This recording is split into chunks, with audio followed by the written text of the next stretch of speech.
Hi, my name's Thiele. I've worked for Barclays Bank for 30 years and I'm registered as totally blind. Yes, you heard that correctly. I am as blind as a bat.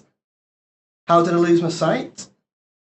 Well, I can't remember if I was trying to copy Spider-Man, Superman or Tarzan, but at the tender age of 8, I proved I was no superhero by diving headfirst out of a tree. I smashed my head on the ground and I completely lost my sight.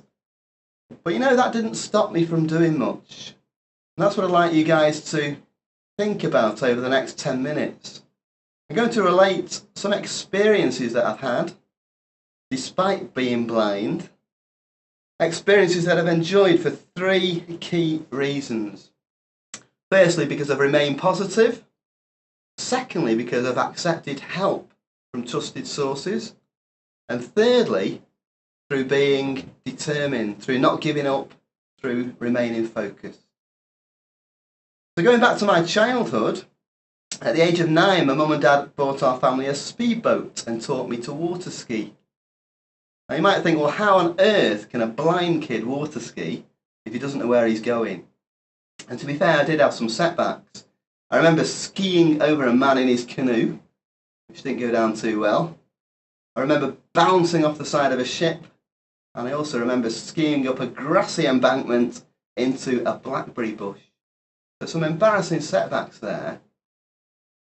But as I said, if you remain positive, you can overcome these setbacks. So in our case, we just developed whistle signals. So if ever I hear 1 blast on a whistle means ski to the right, 2 blasts on a whistle means ski to the left. So a simple solution to a big problem. So happily, I was able to win at least 5 gold medals for Great Britain in 3 disciplines, one of which was a gold medal in the jump event. Now you might wonder, well, how can a blind kid ski over a huge fiberglass ski jump when he doesn't know where the jump is? Well, there's the problem. But once again, through those 3 things, remaining positive, accepting help, and being determined, I was able to master the art of ski jumping. So how do I do it? Well, in terms of the help that I get, when I go over a ski jump, I have a sighted person who skis alongside me.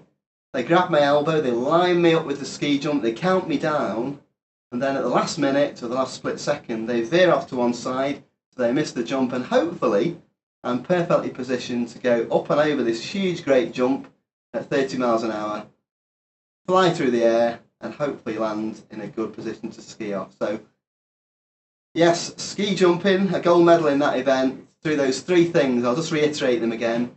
Through being positive, accepting help, and being determined, not giving up.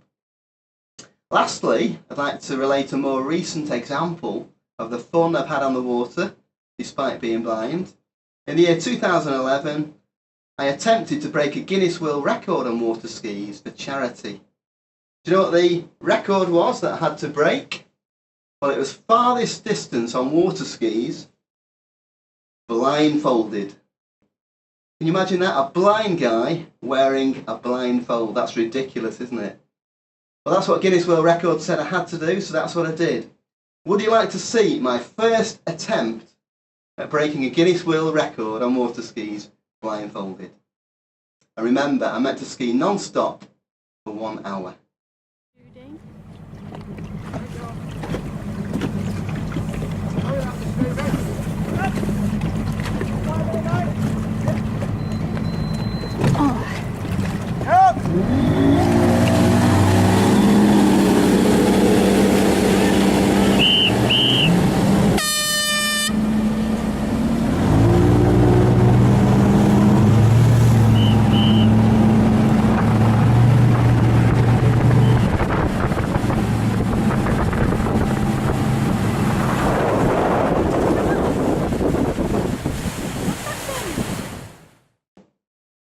Okay, remember, I was supposed to ski non-stop for 1 hour, blindfolded without falling off.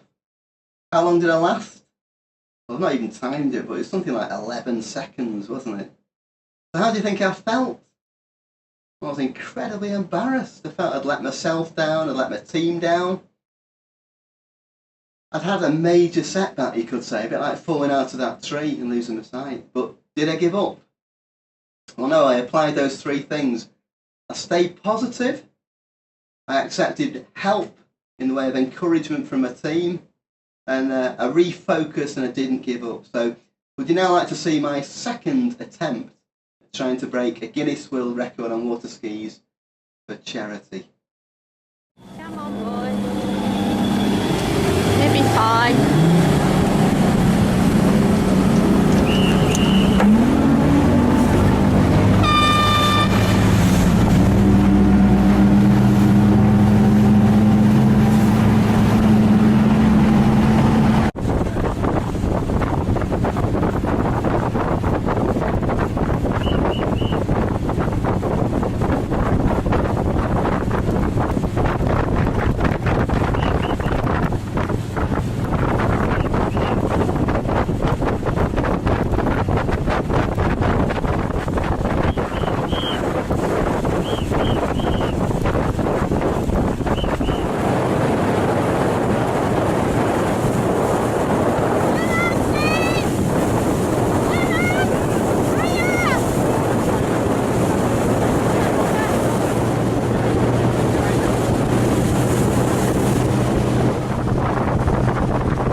That's a record breaker! Yay! No dancing. Can't believe that. Wow, that's fantastic. Dedication. Wow. Embarrassing you. Yay! You've never done that in this before, have you? No, 24 miles.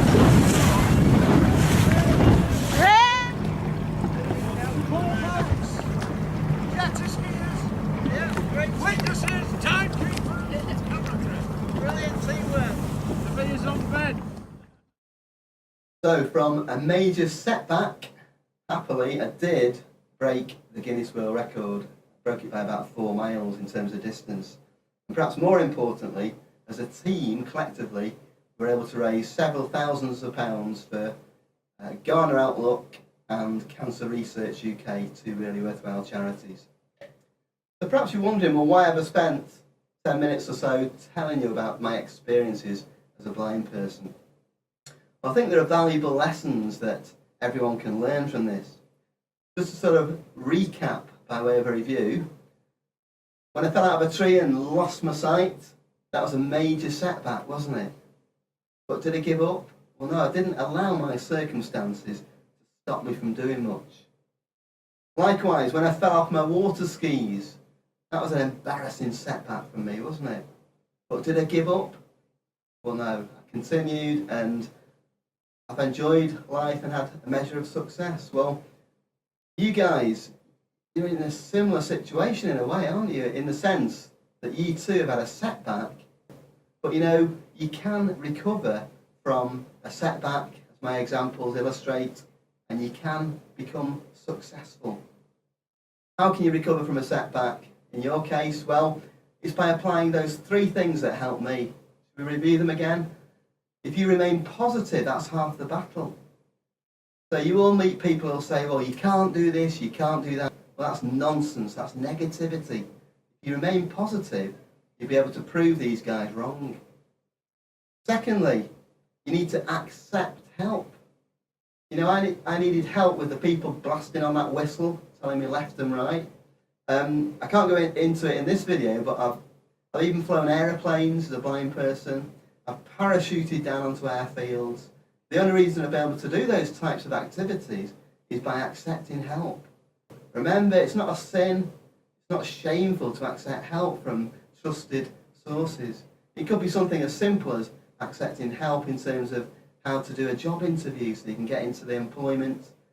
So that's point number 2, accept help. And then thirdly, what helped me was remain focused, don't give up. You will have your setbacks, but don't give up. So yes, you can recover from all manner of setbacks and you can become successful in life. And what's more, you can have a lot of fun on the way. Thank you.